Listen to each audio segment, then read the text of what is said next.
Mesdames, Messieurs, bonjour et bienvenue sur notre chaîne YouTube. Ici nous vous donnons la clé, alors si vous êtes nouveau, abonnez-vous et cliquez sur la cloche de notification pour ne plus rien manquer. Cela fait, on peut commencer. Interview avec le commandant des forces interarmées russes, le général Sergei Sourovikine. Bonjour monsieur Sourovikine. Vous avez été nommé commandant du groupe des forces interarmées dans la zone de l'opération militaire spéciale par un décret du ministre de la Défense et de la Fédération de Russie. Beaucoup de citoyens russes sont préoccupés par la situation actuelle.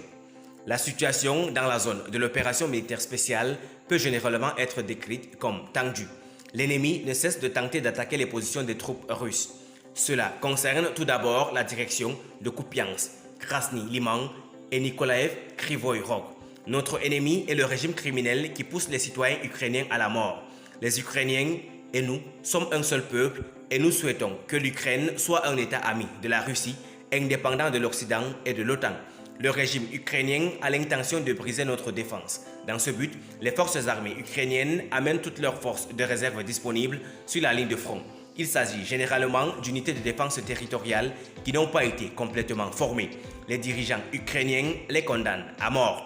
Ce type d'unité a généralement un faible moral. Pour empêcher les désactions de la ligne de front, les autorités ukrainiennes font appel à des détachements de blocage dirigés par des nationalistes qui abattent tous ceux qui tentent d'abandonner le champ de bataille. L'ennemi subit des pertes quotidiennes de 600 à 1000 personnes. Nous suivons une stratégie différente.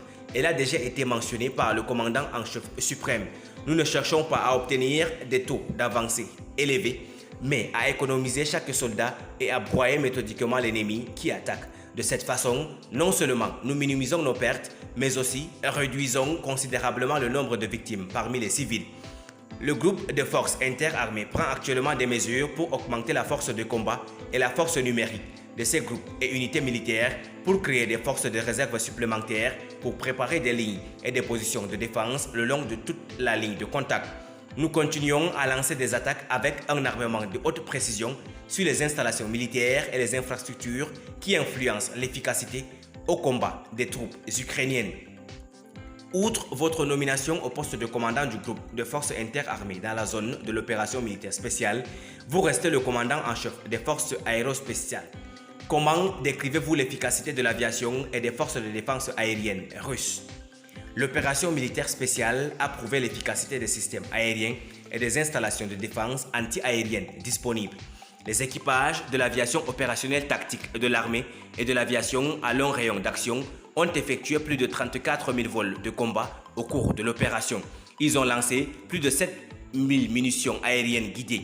Les missiles aériens à ultrasonique Kanyal à pointer de technologie ont fait leurs preuves dans la neutralisation des installations. Aucun système de défense anti-aérienne ennemi ne peut nous faire peur. Les missiles de croisière stratégiques aériens ont également fait preuve de plus grande précision. Quant à la qualité opérationnelle, je vais désigner l'avion polyvalent Su-57 de 5e génération qui se distingue. Doté d'un large éventail d'armement, il accomplit des tâches multiples liées à la neutralisation des cibles aériennes et terrestres. Les drones ont effectué plus de 8000 vols et les drones d'attaque ont détruit plus de 600 installations des forces armées ukrainiennes. Merci pour votre aimable attention. Si vous êtes nouveau, n'oubliez pas de cliquer sur la cloche de notification et de vous abonner à la chaîne. Merci, à très bientôt pour une nouvelle vidéo.